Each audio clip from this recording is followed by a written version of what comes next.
一枚の写真に数えきれないほどの日本の男たちが写っている。皆、ソビエト連邦の収容所に集められた日本の兵士たちだ。AI で80年前の色を蘇らせてみる。昭和20年8月、日本は長い戦争を終えた。武装を解かれた兵士たちは故郷へ帰れるものと信じていた。その時、ソ連の兵士はこう叫んだという。ダモイ、ロシア語で家に帰れるぞという意味である。その一言を信じて男たちは貨車に乗り込んだ。だが、列車が向かったのは日本ではなかった。太陽が沈む方角へ、西へ西へと、列車は奥地を目指して走り続けた。こうしておよそ57万5千人もの日本人がシベリアをはじめとするソ連各地へ連れ去られた。待っていたのは帰郷ではない。想像を絶する酷寒と飢え、そして終わりの見えない強制労働だった。これから紹介する写真の多くは長くロシア側に眠っていた記録である。戦後70年の2015年になってようやくロシアが公開したものだ。そこに映るのは意外にも整然とした収容所の暮らし。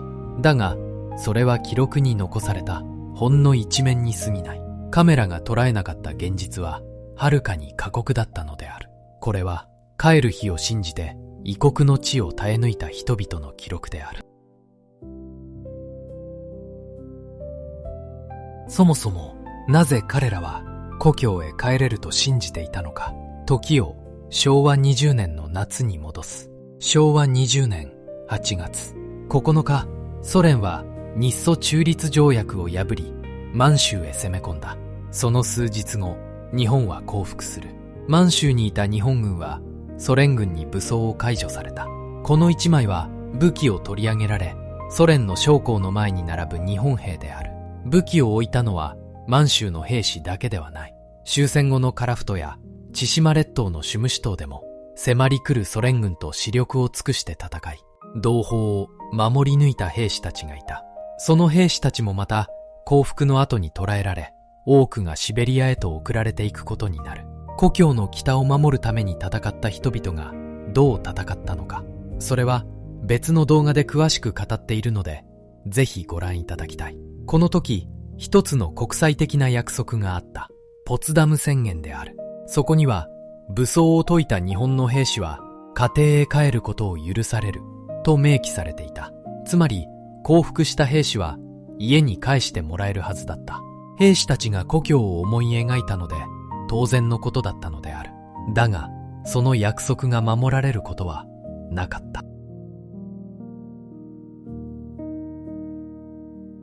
兵士たちの運命を決めたのは一人の男の判断だった。ソ連の指導者スターリンである。写真には収容所に掲げられたスターリンの肖像も写っている。降伏の直後、スターリンはある命令を下す。昭和20年8月23日の国家防衛委員会決定第9898号、日本軍の捕虜およそ50万人をソ連国内へ移送し、過酷な労働に従事させよという命令だった。戦争で荒廃したソ連には復刻のための労働力が足りていなかった。スターリンは降伏した日本兵をただ働きの労働力として見ていた。国同士の約束も捕虜の人権もそこにはなかった。こうして57万人を超える日本人が本人の意思とは関係なく極寒の地へと送り出されたのである。帰国だと告げられた兵士たちは貨車に詰め込まれた。だが、その行き先は誰にも知らされなかった。窓のない家畜用の貨車、すし詰めの車内で兵士たちは何日も揺られ続けた。わずかな荷物を背負い、列をなして連れて行かれる兵士たち。やがて誰かが気づく。日が沈む方角へ、つまり西へ列車は進んでいる。日本は東のはずだった。帰るどころか自分たちはソ連の奥地へ運ばれている。その事実に車内は深い絶望に包まれた。たどり着いた先はシベリア、モンゴル、中央アジア、凍てつく大地に点在する強制労働の収容所だったのである。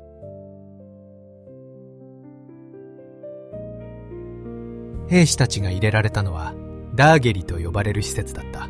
ロシア語で強制収容所を意味する。ここに映るのはシベリアの大地に建てられた収容所の一つ、有刺鉄線で囲まれた粗末な丸太小屋。それが兵士たちの新たな住まいだった。冬になれば気温は零下数十度まで下がる。壁の隙間からは容赦なく吹雪が入り込んだ。暖房は乏しく、夜は凍えながら身を寄せ合って眠った。ここで彼らは3年、4年と帰国の日を待つことになる。中には戦犯とされ、10年以上をこの地で過ごした者もいた。故郷はあまりにも遠かったのである。抑留で最も多くの命が失われたのは最初の冬だった。シベリアの冬は想像を絶する。画面に映るのは綿入れの防寒着を着て列をなして歩く日本の兵士たちである。満足な食事も十分な防寒着も与えられなかった。栄養失調で痩せ衰えた体に酷寒が襲いかかる。不衛生な収容所では発疹チフスなどの病が次々と広がった。凍傷で手足を失う者、衰弱して動けなくなる者が後を絶たない。朝、目を覚ますと隣で眠っていた仲間が冷たくなっていることも珍しくなかった。抑留中に命を落とした日本人はおよそ5万5千人。その多くがこの最初の冬に集中している。凍った大地は固く、亡くなった仲間を埋めることさえ難しかった。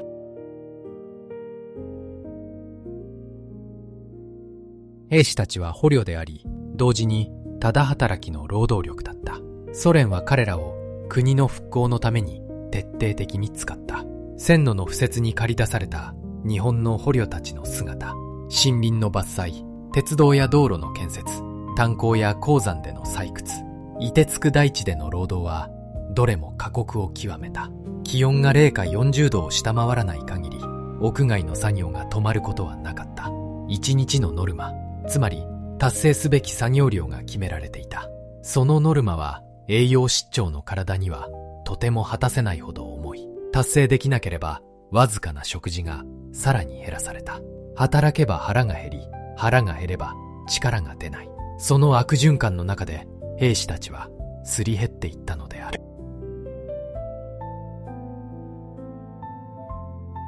兵士たちを片時も離れず苦しめたもの、それは絶え間ない空腹だった。画面に映る写真は収容所で食事をとる兵士たちである。1日に与えられる黒パンはわずか 350g ほど。手のひらに乗るその一塊がその日の命綱だった。しかもノルマを果たせなければパンはさらに減らされた。おがくずの混じった黒パンに雑穀の薄い粥と塩味だけのスープ。1日の食事は合わせても800キロカロリーほどしかない。凍てつく屋外で重労働をこなすにはあまりにも足りなかった。一かけらのパンの大きさをめぐって仲間同士がいがみ合うこともあったという。空腹は人の心まで変えてしまう。それでも多くの兵士は人としての矜持を失わなかった。弱った仲間に自分のパンを分け与える者もいたのである。収容所で兵士たちを待っていたのは過酷な労働だけではなかった。もう一つの試練が彼らの心を蝕んでいく。ソ連は捕虜たちに共産主義の思想を教え込もうとした。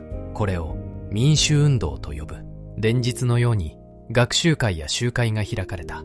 画面に映るのはスローガンの横断幕を掲げて行進する捕虜たちの隊列である。収容所の壁にはスターリンやレーニンの肖像が掲げられた。共産主義を受け入れた者は優遇される。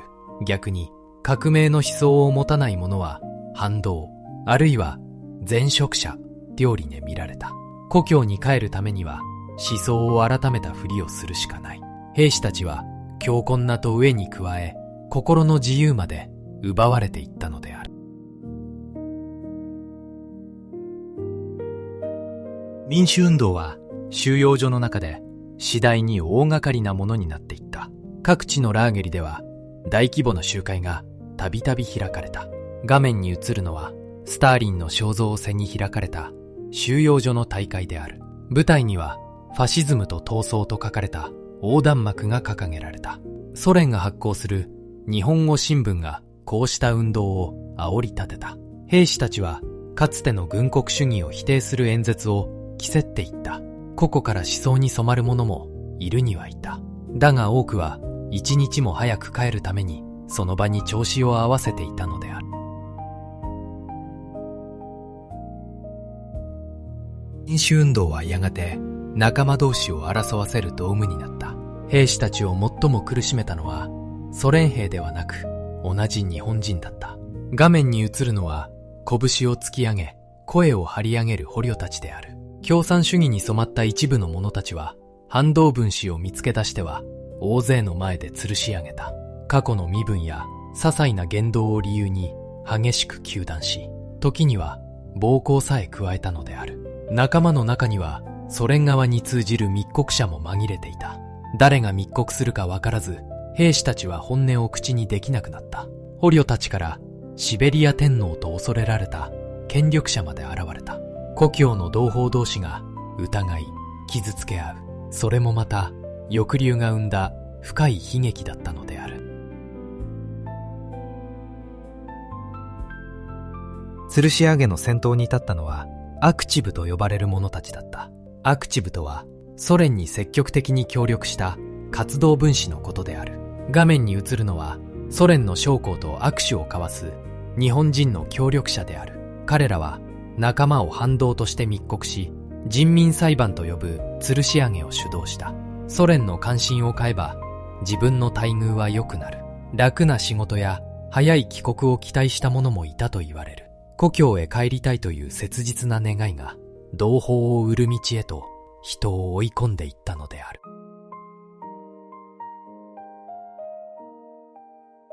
抑留の闇を象徴する一つの事件がある。暁に祈る事件である。ここに映るのは収容所に集められた大勢の捕虜たち。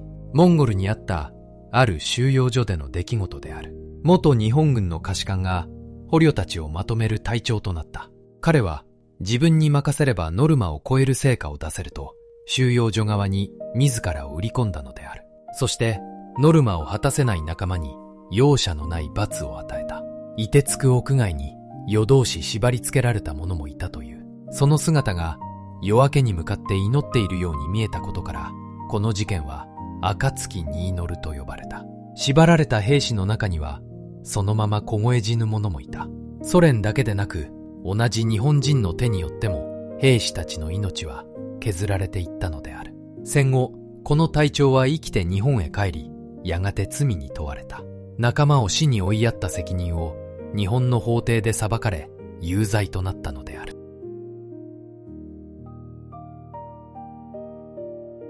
絶望の収容所にも人間らしさを取り戻そうとする営みがあった。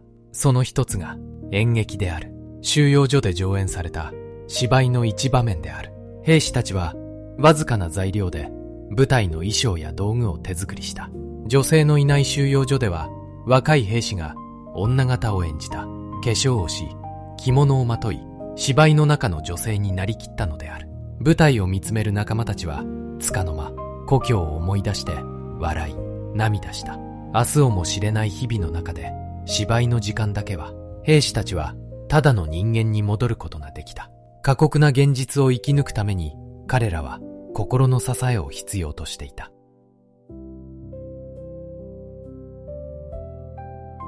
人間らしさを守る営みは舞台の上だけではなかった。兵士たちは歌い、そして言葉を紡いだ。楽器を手に故郷の調べを奏でる兵士たち。手に入れたアコーディオンで故郷の歌を奏でる者がいた。短歌や俳句を読み、密かに句会を開く者たちもいた。紙さえ満足にない収容所でセメントの袋を切り鉛筆で閉じた手作りの文芸誌も生まれた。日本の言葉と日本の文化を忘れないために、それはいつか必ず故郷へ帰るという希望そのものだった。日本語に飢えた兵士たちの間で、その粗末な冊子は手から手へと回し読みされ、表紙は手垢で真っ黒になったという。歌や芝居だけではない。収容所の中には本格的な楽団まで生まれていた。画面に映るのは楽器を手にした収容所のオーケストラである。トランペットにアコーディオン、バイオリンまで揃っていた。兵士たちは限られた楽器を大切にやりくりし、演奏を続けた。演奏会が開かれると、収容所の仲間たちが大勢詰めかけたという。過酷な日々の中で、音楽は人の心を生かし続けたのである。その文芸誌を作り、多くの兵士の心の支えとなった一人の男がいた。山本幡男という、写真に残る丸い眼鏡の穏やかな顔立ちの男。これがその山本幡男である。山本は満州の鉄道会社でソ連の情報を分析する仕事をしていた。ロシア語に堪能でソ連の事情を誰よりもよく知る男だった。その経歴が災いし、彼はスパイの疑いをかけられる。下されたのは重労働20年というあまりにも重い刑だった。帰国の望みは限りなく薄い。それでも山本は決して希望を捨てなかった。万葉集や仏教を語り、わかりやすい話で仲間たちを楽しませた。帰国を諦めかけた者の心にもう一度灯火を灯していく。山本の周りにはいつも人の輪ができていたのである。